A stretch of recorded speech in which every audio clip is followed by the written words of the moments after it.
Good evening, everyone, or good afternoon, grand rising, depending on where you are joining us from in the world. Welcome to the Women in Political Leadership series. I am your host, Naa Amerley Asante-Armar, and you are watching us live, at least one corner of the world, streaming from Ghana. And I would let our guest tell you where she is this evening, streaming live to the Power to Our Mothers Foundation Africa Facebook page, United States of Africa Facebook page, and also the United States of Africa YouTube channel. So please do me a favor, whatever platform you are on, if you have not already done so, please take a second to like, follow, or subscribe to the particular platform that you're on, and drop a comment and let us know where in the world you are joining us from. So welcome, welcome, welcome. If this is your first time watching the Women in Political Leadership series, this is a series where we just have real, open, honest conversations about the reason we have underrepresentation of women in political leadership, how we can encourage more women to enter into political leadership. And I'm really, really thrilled to welcome our first guest for 2021, Miss Shirley Osborne. There's so many accolades I could share with you, but I'll share a few and then I would allow her to add to her introduction. So Ms. Shirley Osborne, she is a writer, a social entrepreneur, women's leadership advocate, and former public service official, among other things. And Sister Shirley, as I fondly call her, her work is focused on women's social, political, and economic advancement and the normalization of women's leadership in public sector decision-making and policy development. I did put a detailed bio on the post for this evening, but to share some highlights, Sister Shirley, she in 2015, she opened a GEP chapter in Montserrat. And in 2016, the Montserrat Women's Resource Center, which was to provide services for women and girls, but especially for those experiencing gender-based violence in their homes and relationships. Before that, in 2006, Shirley founded the Girls Education Project in Phoenix, Arizona. And the mission statement was strong, passionate girls becoming powerful, compassionate women. I love that. I absolutely love that. Shirley was also a founding member of the Arizona Girls Roundtable, and she's been a facilitator with the World Academy for the Future of Women at SIAS University in Chengdu, China. And over the years, she has collaborated with Massachusetts Women's Political Caucus, Fresh Start Women's Foundation, the Purple Ribbon Council, the Boys and Girls Clubs of America, and the International Women's Day organizations globally, among others. There's so much more, and I'm conscious because I really want to get into speaking to Sister Shirley, but to leave it with by saying that as I said, she is a journalist. Sister Shirley is the author of Tolerance is No Virtue, Ignorance, Appreciation, and the Human Story. And critics have compared this to the seminal Hannah Arendt book, The Origins of Totalitarianism. She's a winning political party chair, the Speaker of the Montserrat Legislative Assembly, the chair of the Commonwealth Women Parliamentarians of the Caribbean, Atlantic, and the Americas region, a steering committee member of the Commonwealth Women Parliamentarians, and also vice chairperson of the Commonwealth Parliamentary Association. I could go on for days, but I'm sure you'd rather hear from Sister Shirley than myself. Welcome, Sister Swad. Welcome, Sister Mami Africa, and welcome, Sister Candy. Welcome to all of you, wherever you are joining from. Please give a warm virtual welcome to Sister Shirley Osborne, who is our guest today. Welcome, Sister Shirley. Thank you so much for having me. It's good to see you. Good to see you too. I literally could sit here for another hour, and I don't think that I could get through the compliments and the different work that you have done. So why don't we start at the beginning? I mean, you are involved in many things, and clearly passionate about women's empowerment in the loosest sense, and we know, and you will tell us that politics is one of your passions. But if you can tell me, I guess, how you got started in your interest with women's empowerment, and then the political aspect of that. Well, it's kind of been my life story. It began with my parents, basically. My mother was a teacher. My mother is one of those women who grew up in Montserrat in a time where, and by the way, yes, I'm in Montserrat in the Caribbean. I'm in Montserrat, and it's in the afternoon here. So my mother started teaching when she was 15 years old. It was a time when you finished school and you became a pupil teacher and then worked your way through. And she also grew up in a time when community activity was a big deal. And my father was one of those men who grew up with an interest in politics and grew up also and came into his own at a time when the countries of Africa and the Caribbean and so on were in the middle of their struggles for independence from Great Britain, from France, from wherever. And so I grew up with that in my house.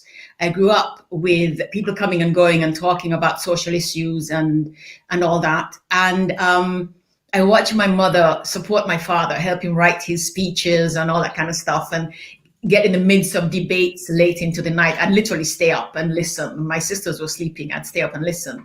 And then when my mother was, she'd draft my father's speeches. And I used to be the one I was the thesaurus and the dictionary person. What does this word mean? It means such and such. And then also I was the second girl. My parents had 4 children, 3 girls and 1 boy. I was the second child and second girl. And as happens in many families still, the boy comes along and all of a sudden things change, the boy sort of takes over because we have a son now. And so I lost I lost what I believe is the ability the chance to do the things I wanted to do. My father was also a very handy man with his hands. He was a carpenter. His father before him was a shipwright. So my father built boats. His commercial work was shipping. I wanted to sail. I wanted to be a sailor. I wanted to be in the workshop with him when he was making stuff for our house. Because here my mother went to England to study, came back to Montserrat, and he came back again to politics. She helped him. And so he came back and built our house and built his furniture and so on. I was right there with him. But I was a girl. And yeah. And so I grew up struggling with that all my life. I've been fighting against that all my life, because it was clear to me that I was, first of all, I was even more interested in these things than my brother was. So I was it was much more likely that I would do that better than he did. And, but he sent me away to school and and so I came back home after college, and he was in the midst of at the time he was the chief minister of Montserrat. And so I came back expecting, okay, now I'm a grown up and he's going to let me. And he said, literally, no child of mine will ever get into politics. And that goes back to that conversation you and I had about politics being dirty and being tough. My father said, no, it's a dirty, dirty game. No children of mine will ever get involved in politics. And he never let me. And so, so the political work I did on my own. And the way I did that was through my writing. I started writing for newspapers and going to meetings and reporting on events, and then women's the inequality and the injustice that women just kind of kept coming to the fore. And so yeah, that's how I got into this. Wow, that's a very powerful backstory. So now when you are doing a number of things from this aspect, if you like, and one of them, which I've had the privilege to form part of, is looking at when women lead and looking at women who are actually involved. What was it that inspired you or drove you to actually focus on more on getting to know about, women in politics, apart from your own, if you like, interest and not being allowed to do it yourself? Well, because like I said, I got sent away to school. I got sent away to England to school. Okay. And I wanted to go to Jamaica to school. I'm in the Caribbean. We have the University of the West Indies, which is on par. It's a university on par with any other. It's a good regional university. But my parents decided, no, you will go to England. And at first I resisted because I thought, I'm a Caribbean person. I don't. But my parents said, no, you go. And I'm grateful that they sent me. I mean, I got there when I was 16 and I did A levels and so on there. And I saw a different aspect of how the world works. And in particular, I saw how politics, geopolitics works, and the importance of being a part of it, really being involved, engaged in it. But I also saw that there were very few women engaged, and it aligned with my father's resistance to me getting involved in politics and so on. But I also saw the real need, because I also remember that my mother was right behind there. And looking at history, you see that women always have been the foot soldiers, the workers, the connectors, the people who create the groups, for better and for worse. Whether you're looking at the successes, or if you're even looking at some of the unhappy, the unfortunate politics, women also have been very much the foundations of those, and very much involved and engaged, by choice or not. And so it just never seemed fair to me. It just never seemed fair to me that that should be. And so when I came back, and my father said, no, you can't get involved in politics. But again, I was an adult, so I did my writing. And then I got into trouble, into political trouble. I wrote, in my article, I wrote about things that, all kinds of things, including politics. And I came up against this minister of government who took umbrage at some stuff that I wrote and called it criticizing his ministry. And I was working for the government at the time, and so officially my writing was on the side, kind of. It didn't pay very much. It was something I did because I wanted to. And he made a complaint to the Public Service Commission. They hauled me in front, said apologize. I said no. They said, okay, we'll give you a break this time. Don't do it again. I did it again. And my father said to me, you need to make a choice here. You're going to keep doing this, they're going to keep coming after you. And I made the decision to not have him get involved. Yeah. And the Public Service Commission decided, thank you very much, we no longer need your services. And that just kind of freed me up to go wild. And so I did. And then I went to the US to do my master's degree.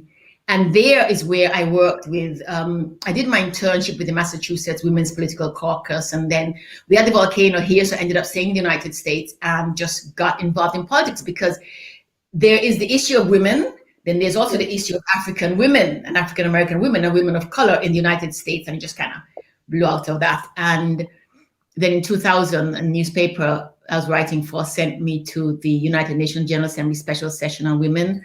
And that just blew my mind. That was, I was good. I was good. That was one of the highlights of my work. What did that do for you? Well, I walked into the United Nations building in New York, and I saw women from literally everywhere in the world, in all kinds of, I saw these amazing African women in their robes. I saw Indian women in saris. It was just just women, the women of the world in one place. It was, it still gives me goose pimples. It was the first time remember, I come from this little place that when we are full, we are 12,000 people.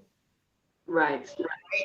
And you go to, I love sports. When you go to sports, it's mostly with men. When you go into the House of Commons, or you go into any parliament, it's mostly men, but I walked into the United Nations building, and there were hundreds of women in all of their finery and glory, just enjoying being with one another and working on things that were important, not just to one group, but to all of us. It was just amazing. It just was. It blew my mind. Fantastic. Sorry for the echo. No, it's okay.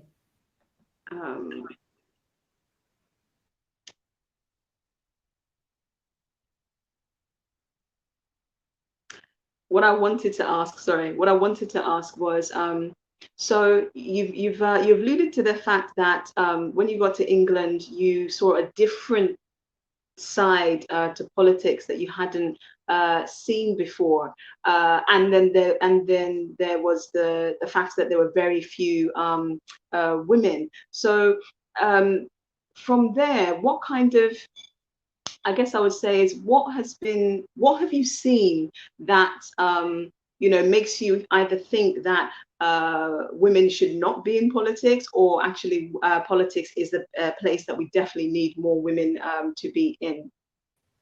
And politics is a place we absolutely, definitely need more women to be in. One for this, the immediate reason is that there's imbalance. The world is made up of men and women, and if it's only men making those important decisions, there's obviously imbalance, and it has shown up.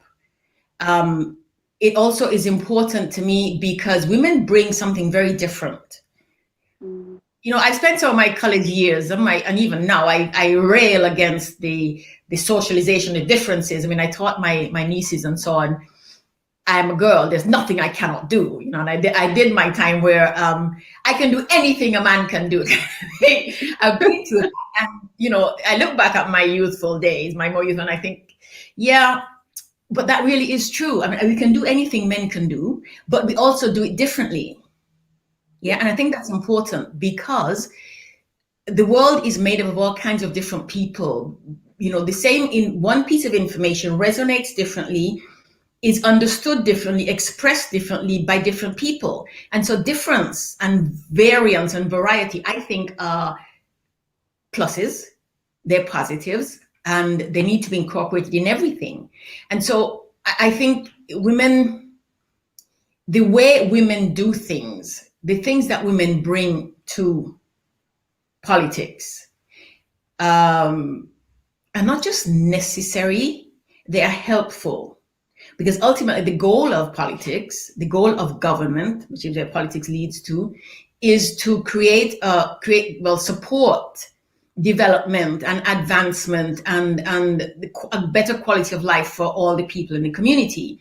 And therefore, you want to be able to tap into all the possibilities for providing that. If you exclude women, you deny your people that. Also, women, like I said, women work on the ground, women work in the homes, women are the foot soldiers of communities. So there's a lot of information and possibility and potential that gets missed if you don't get this information from women, if you don't get this intelligence from women. So for me, it's a no-brainer.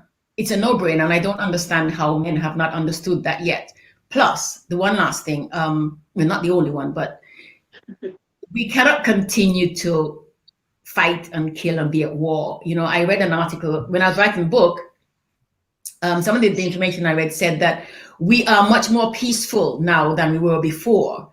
We have progressed, we have evolved. Well, I look around and I'm not quite so sure.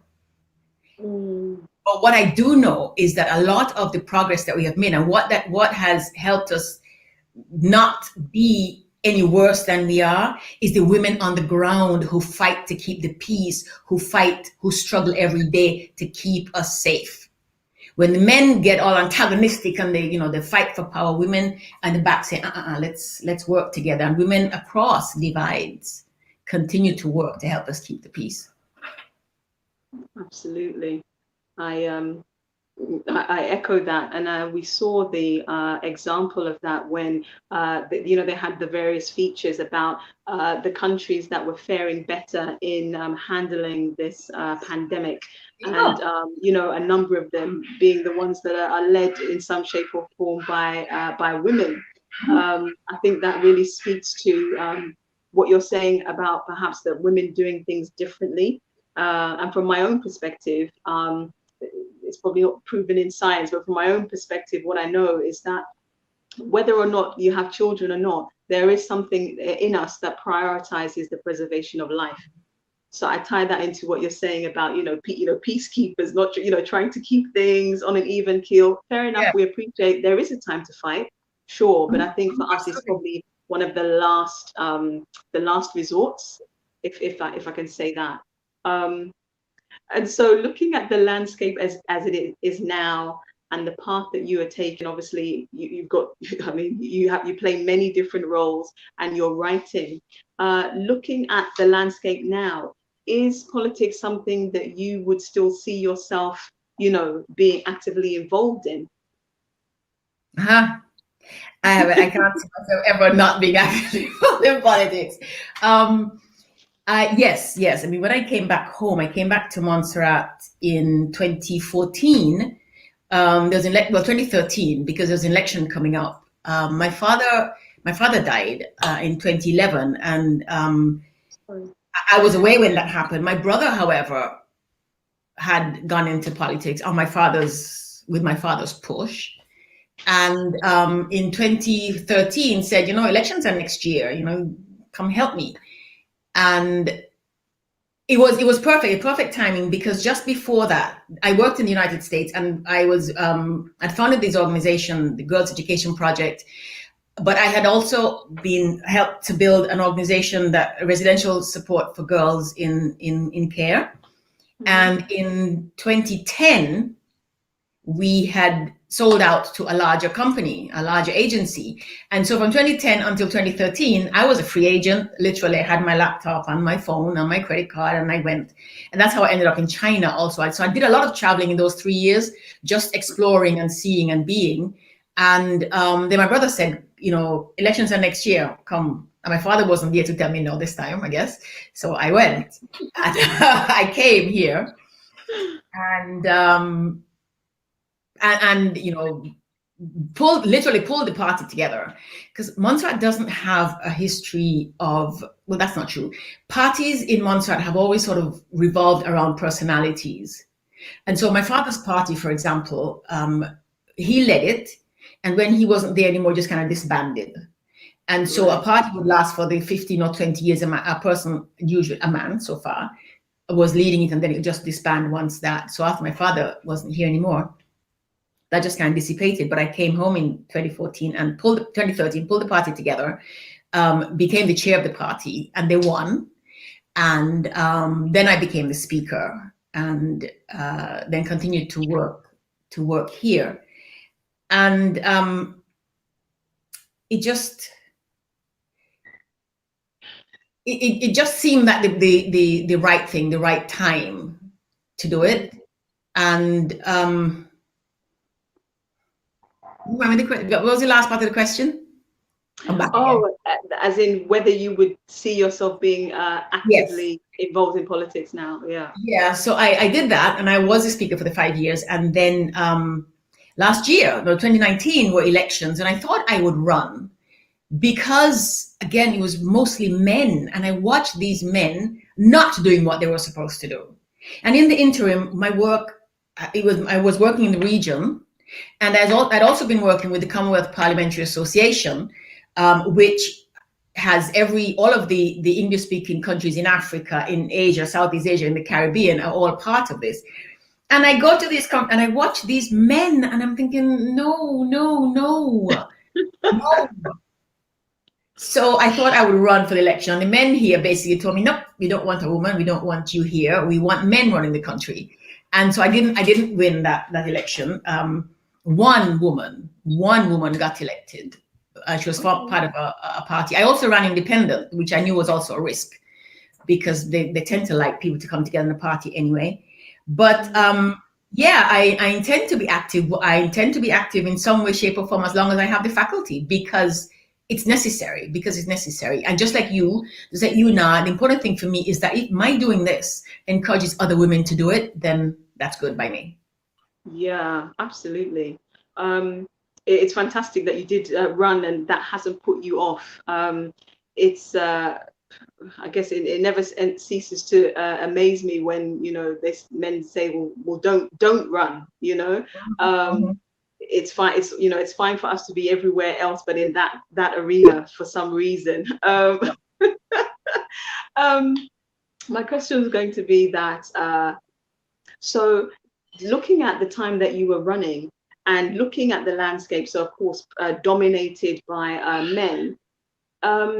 Did you have any, I guess, strategy, or did you do anything in particular to try and build bridges. Yeah, build bridges, I suppose, with the women, as few as they were, who were perhaps already active in politics or had some kind of interest.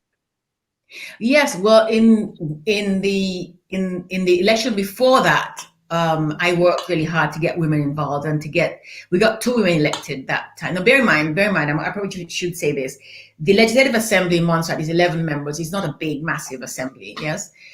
But in the previous election, we got 2 women involved. We got 2 women elected. The 2 women who ran in our party got elected. But there are these forces that militate against women, both from men and from women, because women have also been socialized to push back against other women in office, and so it was a struggle. It was a struggle. And when we came to the second election, the one in 2019, the same thing happened. I spoke to women, and some women told me, I'd rather go with the men. One woman told me, no, Shirley, you're too strong.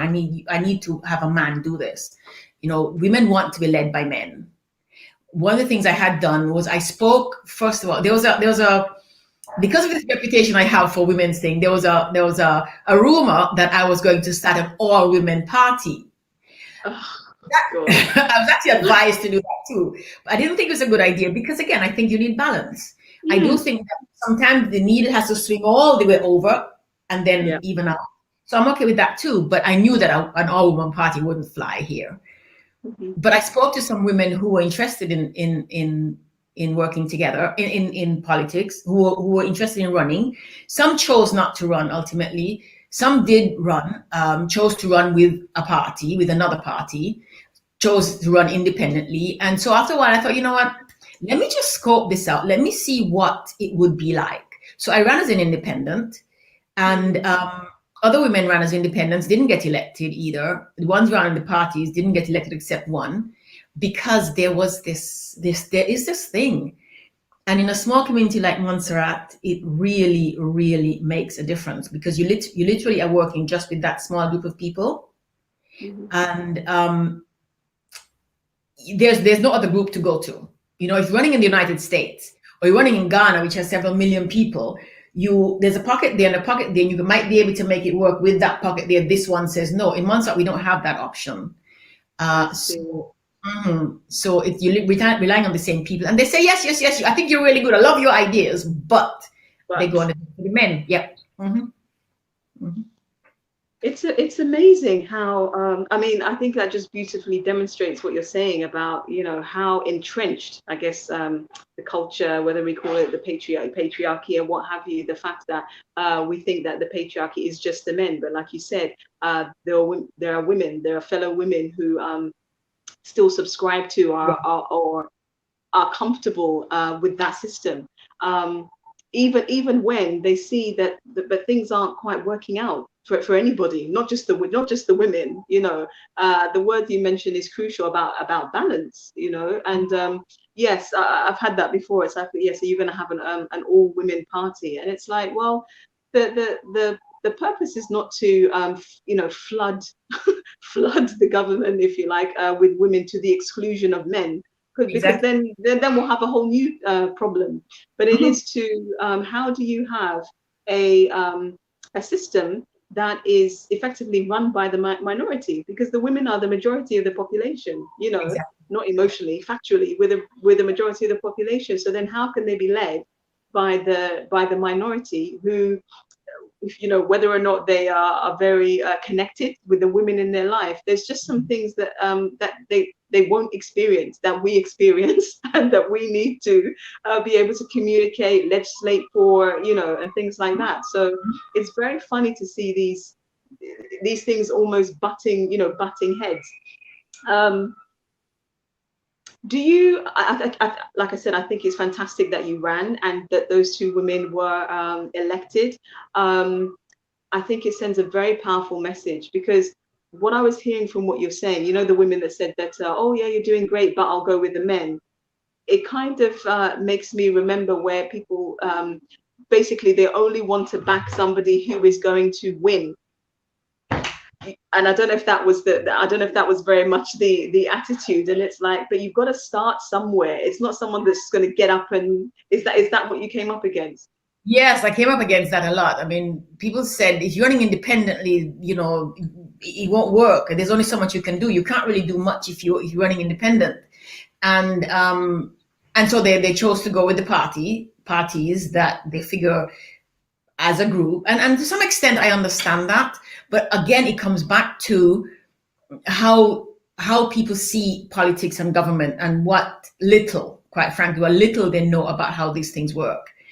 While I was speaker, I tried to explain. We did a lot of outreach about how the parliament works and how to engage with the parliament and why, and try to have people understand that government is not only about the government. Governing the country is about, it has to include everybody. And so even opposition, the opposition has power. People have power. But most people tend to just kind of, like you said, just follow the leader, and don't want to step too far out of that. And so yeah, that's basically what they did. They chose to follow the leader and not break ranks and not do anything too different. And so we ended up back where we were with, a government run by men. I see. Yeah. So how, actually, we'll move on to that in a moment. I want to talk a little bit about, I mean, we've had the conversation, but on the one hand, you and I definitely do agree that we do need more women in politics. It just makes perfect sense for everybody to have a more balanced approach to the way that, we live our lives and the things that are available. However, you and I have also discussed that there are perhaps some, legitimate concerns about women in politics. And I just wonder if you can share a bit about what you yourself know, or you've uncovered as you're talking to more women who are in politics or entering into politics. You mean the things that they encounter? Yes, exactly. Things that they encounter that may or may not be the reason why others may think twice about entering into politics, like safety concerns, anything like that. Yes. Well, the safety concern is a big one, and we come to that. But I think even before you get to that, there again is the system is set up to accommodate men and to support men. And so again, most countries have parties. Politics is about parties, and the parties are set up to operate a certain way. And you are pretty much required to work your way up. And a lot of it is done. There's a good old boy system, yeah. And there is the team leader and the quarterback and the star shooter and whatever, who get the privileges and who get to jump out in front. And so women come up against this, where they are told wait. So often they're told to wait. So often they're told to wait, not because there is a person, male or female, ahead who is more qualified, who has more experience, just because you're a woman. And there's this guy back there. He's a man. We'd rather have him. And often they do things like they send women, when they do let women in, they send women into the districts that are not likely to win. Right. So just of course we let you run, but you're going over there. And so it's the sexism, it's the patriarchy that they come up against all the time, and the women's socialization against it. And there are all these things that they talk about. Well, if you're doing this, it's a dirty game. You're a woman. It's not for women. And when women speak out and take strong positions on issues, there's something considered very not womanly, very unfeminine about that. And you're being like a man, and you're not supposed to do that. And then, of course, also there is the issue of violence, because our societies and all around the world, almost without exception, nowadays operate in that paradigm where men are the leaders and men are the ones who say, and women still ought to know their place. With all the advances that we've had, the fundamentals of that haven't really changed. Yeah. It's still really, really very strong. And where men find that the women when the men feel threatened, whether on a religious, social, cultural level, women, they put women, they seek to harm women. They've done that over and over and over again. And so that is a really, really, it's a really strong, it militates really strongly against women coming in, because women, of course, have other considerations that men have, but men take different, like, for example, like you said, family and preservation of family and life and so on. And so when women come up against, when they see that happen to other women, their instinct is to preserve themselves and their families. And so there's a physical aspect, but the one I missed was reputational. Women get all kinds of names. Goodness, yes. Oh my goodness, they call them all kinds of names. I mean, we saw a perfect example was Donald Trump. Yes. He called all the women all kinds of nasty names with no reproach, no. And you get called that you're too loud, you are unwomanly, you get called, all the worst names and things. And when none of that deters you, then they literally put your life at risk. And so most women say, no, I can't deal with that. I don't want that. I don't want to do that. And so women kind of, they stay away. But again, that's not going to change until women come in, women have to keep coming. It's so true. I don't know how you think we combat that. I know you and I had spoken about that on When Women Lead, and it's funny. I think from my perspective, it's we think that because yes, women are entering, and like we've spoken about that, it doesn't mean that men are excluded. So I think that even that when women are going in, we still have or need to build our allyship, or like you said, if it's a party with men, and because there are men who support us, maybe not many, but those that do, I think that's a classic example of where we really need to work together, because like you say, these are legitimate, they're genuine concerns, and you can understand why women would say, no, I'm going to step back. And the unfortunate thing is, I don't know if you've experienced this or seen this, is that then when women enter an arena and then they take the decision that they have to step back, either because the reputational onslaught has been too much or there's physical harm, then it appears to be that, oh, well, clearly she wasn't ambitious enough, she wasn't courageous enough. It's almost like we're stuck between a rock and a hard place. Mm-hmm. You're perfectly right. You're perfectly right. And the only way around that is to keep coming. And in order to be able to do that safely, we have to beef up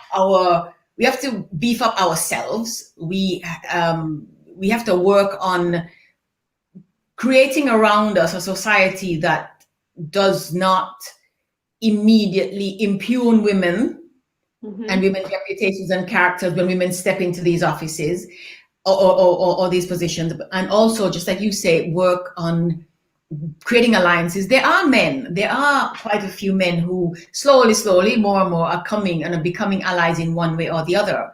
And so there's a lot of teaching, a lot of educating that needs to be done. And for me, one of the most important and most effective places to begin that is in the home, is with the boys. Teach the boys and the girls the same things. Teach girls to be strong. Teach boys that girls ought to be strong. Teach them teach them about this equality. And a lot of that doesn't happen. There are countries in the world that continue. Well, every country in the world still, men and boys they work on a different scale. So education is the issue, and education from every level, from the grassroots up and from the top down. So as we get women in the higher offices, they get to change this, shift this. And women working across and with one another, working in small groups, in large groups, in communities, the conversation has to keep coming. Yes, women are competent, women are capable, we can do this. And we are necessary to say, what, let me help you, dude. Man, let us help you. I can help you. Let us do this together. It will be so much easier for you. You'll be so much more successful. You live longer. Let me help you. That's such a powerful statement. It's so true. It's that thing about you already said it, that how the men can feel threatened, but if they could actually step back and look, it's like, but they're doing so much.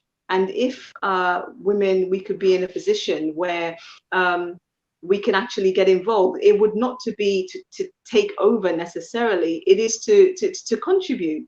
You know, it's so ironic that like I said, with the population, sorry, with the majority of the population, and you know, skilled in very many different ways, but because of this huge imbalance and the number of issues that actually make it difficult for us to get out of the door, effectively the men are doing most, if not all, of the work, and you know, we would say that for the most part they're not doing it, you know, too well, because it's imbalanced. It's imbalanced.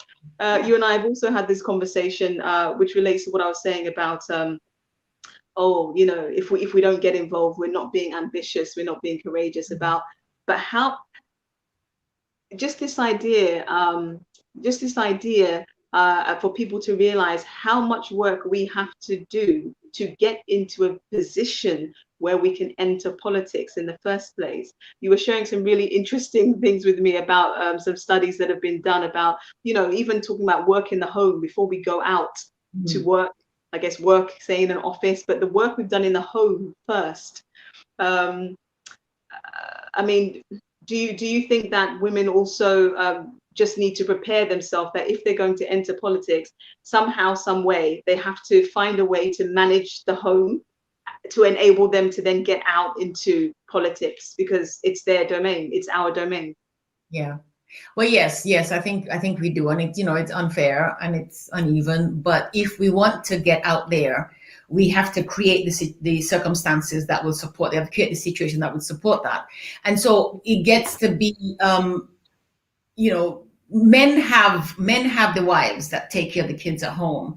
Men have the women in their lives who support them and help write their speeches and so on. And so, if we want to be in politics, we have to look at all the things that are necessary, everything that we need, the kind of support that we need. If we need support with the children, and nowadays, here's where this begins to even out, because nowadays it's easy to move around with children, because there's also, I believe that children need to be taught about politics anyway, from as young as they can, and let it just be part of their lives as they grow.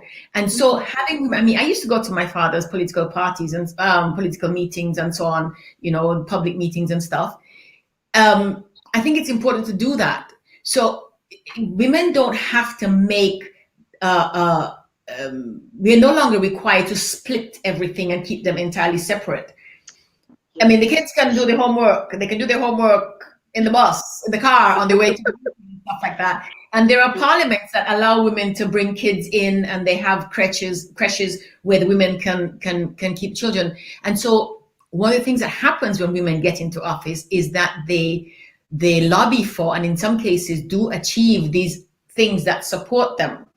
The spaces where children can be in the parliament offices, so they don't have to drop them across the city at school and then come over here and then go back over there to pick them up, you know. And there are some parliaments and some political parties also that will provide care for children in meetings and stuff, who will provide support for and all kinds of support for the women. So part of preparing ourselves for this work is being clear on what we need and not being afraid to ask for it. Absolutely, that is that's powerful. I think because it is a difference, is it? It's one thing to know what you need, but that power, that courage to voice, you know, that you need it. I've seen that that's often an obstacle that we face, because imagine you enter an arena, we're talking about politics here, but an office, and already you're in the minority, and then you're conscious that you don't want to ask for something where it looks like you're being done a favor to be able to carry out your function. So some women, they just don't say anything. But I also know that some women, where they'll just turn up to the meeting with their baby, and you know, everybody quiet's like, oh, it's the baby. You know, when there's a baby in the room, everybody is like, you know. So and some other women can look at that thinking, wow, how did she do that? You know, why didn't I think about doing that? So I think that is that's crucial, like you say, that we ask for what we need, to get the Absolutely. job done. I think that if we were otherwise abled, I mean, I would liken it to somebody that has some kind of maybe a physical ailment or a disability of some form, and they need some kind of aid to assist them in being able to do their job like everybody. It's the same thing. It's not a deformity, but it's something specific to that individual that they just need to Absolutely. enable them to do their job. I don't think men think twice about these things. I don't think that they think, okay, I need this to help me, I'm going to ask it and get it done. But because it seems to be that there is this energy or this sense that we are being given a concession to play in the boys' arena, that Yeah. we can't ask for what we need. So I 1,000% I echo what you said. We must ask. We must And ask. I think what comes out of what you're saying is that, yeah, so it's not easy, but it's necessary. And after a period of time, we get more and more women involved. Then you start seeing the Absolutely. momentum or the traction. Wow. Yeah. So I mean, given we've probably covered a lot of things, but given where we are now, and maybe recapping on some of the things that you said, what do you say? What do you do? What more can we do to encourage our fellow women to seriously consider and actually take steps for preparing to enter and entering the political arena? I think it begins in groups like sister circles and groups of women working together, and working together, but in a more intentional and systematic way. Okay. Women women need to be talking about politics some more, talking about government, not talking. We talk about the issues, we all do, Mm-hmm. but women. I think women. It's got to the point where women are going to have to, I think, just literally step out there and start talking about these and start claiming space and making noise, and demanding, asking for what we want. And it's easy enough to do it now. It's much more easy than before, because now, I mean, you don't have to, pay hundreds of thousands of dollars to print leaflets and pamphlets and get on the radio and so on. There's social media, and Yeah. so the women who want to take up the leadership of this, it's on them to educate their sisters, to educate the others of us, and bring us forward about how these things work together, about Yes. how governance and politics work, about why it's important, and about, just like we said before, the only way out of this is through it. So Yes. some of us are going to have to get in there and do battle so that others can coast through. We just have to decide which ones of us are going to do it, and be systematic and intentional about it, and be very clear. And again, importantly, build alliances. Build alliances with men. Find the men who support. That's what we do when we talk about work against gender-based violence. Yeah. A big part of that is finding allies against men who say, no, no, no, no, no, no, no, we don't do that. We get to find those men, pull them in, and let them bring other men along. And it's not going to happen tomorrow, but Yeah. it gets to start and gets to strengthen, it gets to build up. And, with very young men, it's important. But I think one of the things that's important that we do as women is we have to approach our Mm-hmm. cultural norms, our traditions that hold us back. We have to not be afraid to confront them and demand that they change. And I give you one example. There is, we have, Montserrat has a history of enslavement and colonialism and all that, and all the things that came with it. Some of them are still extant, yes? And so one thing, for example, is rape is an issue. But there's a certain kind of rape that used to be not really rape. It was, in Montserrat, we say it was a man would hold a woman. And hold a woman means you decide, I like her, I want her, you grab her on the beach, give her a ride, and and you take what you want from her. Mm-hmm. And woman getting held by a man was a thing that happened and it would distress somebody, but to a large extent was not considered a criminal offense. Boys did it because that's what you do with girls. I think Oh, it's different now. It's different now because we have laws against that kind of thing, and the society has changed. But there are older men who remember when it was okay to hold a girl. And so we've had conversations with these men, and they get to say, "Oh my gosh, you mean to say it was wrong? Yeah, it was wrong then. You just didn't know it." And yeah. so you have these conversations with the older folks who get to tell their grandchildren, their children, hey, you know what? No, it's not cool. And they get to tell this story. We used to do this because it was considered okay, but it's Yes. not. It really wasn't. So we have to battle this on every front pretty much. Wow. Sorry. That is really powerful. The thing that you said that is so really resonating right now is yes, in terms of battling our cultures and traditions. I've seen this in one of our viewers is agreeing with us, that that very act of trying to battle the cultural and social norms in itself can be seen as attacking patriarchy. Mhm. We've seen this on another platform where we're engaging in discussions about female genital mutilation, for instance. And for some, it really as is being seen as attacking, underpinning the attacking the foundation of the culture. So now you don't just have the fact that women want to enter politics. It's like, oh, they're almost they're blaspheming. They're blaspheming. They're trying to undo something that was handed down for generations. And I say that to say that whether or not we enter politics, I think we as citizens, we have a responsibility for checking these things. And I'm very passionate about saying that just because we have done something in a certain way for so long and it has been acceptable doesn't justify its continuation.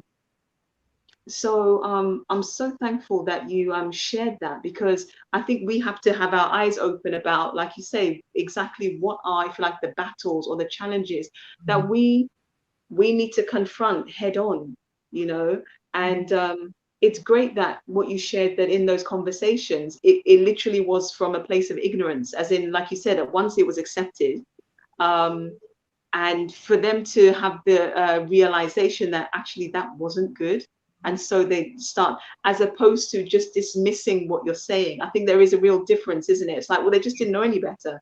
Now they know better. Now they can tell people to do better. Yes. Wow, that Yeah. that is amazing. um Goodness, you shared a lot in a short space of time, and I don't want us to finish without you telling the viewers about the work you're doing with When Women Lead, and speaking to women who are either in or enter into, political, I think specifically. But do you want to say a little bit about that? I guess this series that you are actively involved in right now. Oh yeah, thank you. Yes, I've always been excited about difference and about women, people having different aspects of things, different perspectives on things, people working different segments on the same thing, and in this time where we've been locked down and shut away and isolated and had all this quiet time, I had a chance to go and look back at my notes and my journals that I've done over the years. And I wanted to write, I really want women to step up into leadership, accept that leadership is not only at the apex, there's leadership going on all across. Leadership is situational. Something happens. Take leadership, take the leadership role, make it happen, carry it forward. Yes. And so I wrote this book, and then in the process, I thought I really would like to hear what other women think about this and what women think about leadership. And have conversations about how different women deal with it. I live in the West. I live in England, the United States, and the Caribbean is 4 hours away from the United States. And so a lot of the information, a lot of the perspective that I get immediately is the Western perspective. I have to go looking for the others. Okay. It is also very clear to me that the Western perspective needs to be informed by others. And so I wanted to put them all together in one place, have conversation that women can enter and contribute to, and have these exchanges of information. I think that is one of without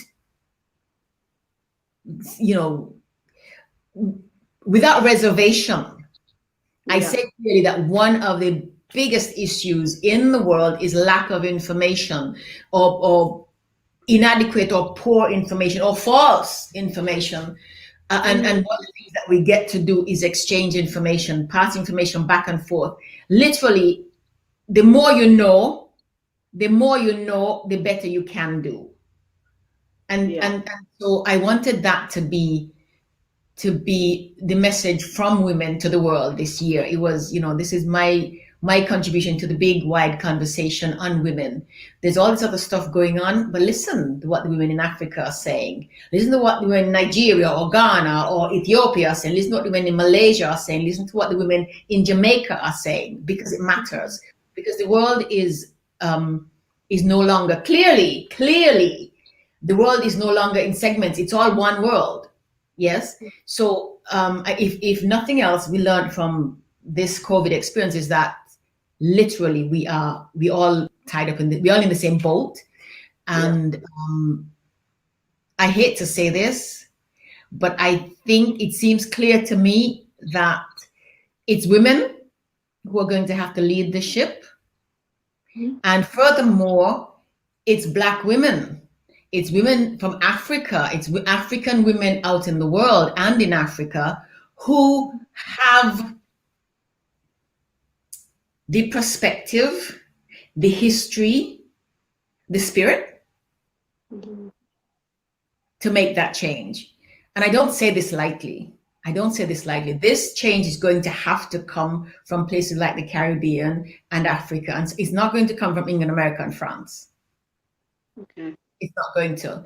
And so I wanted to capture those women's voices and make them available to the world. And that's what this is about, when women lead. And the book is actually called When Women Lead, or Many Women in Leadership Equals a Better World. Because again, it's not just the token one or two. We need many, many, many. Not just some more, many women. And that's what this is about.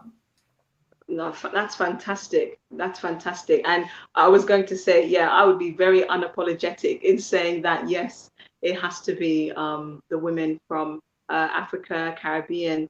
And like you said, because of the history and, the place I take it back to is that just because without, any air of arrogance, but it is, Africa is recognized as the mother of civilization. They are the roots. So when you have a problem, to fix the problem, you have to go to the roots. You can't start with the leaves. So I'm echoing that. When you want sustenance, you have to go home. Yes, absolutely. So I think it's fantastic what you're doing, and especially within doing that, healing divisions. I was going to say superficial, but healing divisions that have been created over a period of time through colonialism, through imperialism, that we do need to break down, because all our perspectives matter, like you said, but we need to kind of put them together to get a collective whole that's going to be beneficial for all of us. So I really appreciate it. Sister Candy says that, the book title alone says it all. Yes, absolutely. Last question, I guess, is what is the, for the viewers that are watching, if they've seen this post to watch, there are all the details that they can contact Sister Shirley Osborne on. Is there any one best way for women who are in politics, can contact you in case they want to get involved in When Women Lead, either the series or some way contribute to that work you're doing? Just send me an email. And it's there, Wonderful. ShirleyOsborne@me.com. Yes, just send me an email, and I'd be happy to. Yeah, and I'd really just want to talk to lots of women, and whatever support and whatever support I can give, whatever inspiration, whatever little space I can open up, I'm available. I'm willing. Yes, fantastic. I'm glad that one of our viewers is just echoing, yeah, different perspectives. The more you know, the better you can do.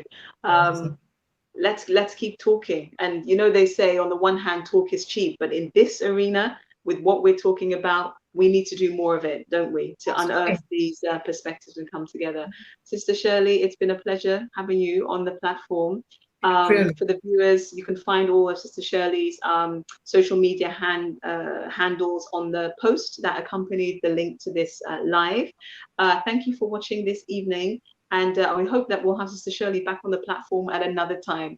But to the rest of you, please share the broadcast. You never know where it could reach. And we need, particularly the women, to be joining these conversations. But also, we're looking for our allies in the men who can speak this as well. So, Sister Shirley, a big thank you to you. And thank you to the viewers. See you next week. Have a good evening. Thank you. Bye-bye. Bye-bye.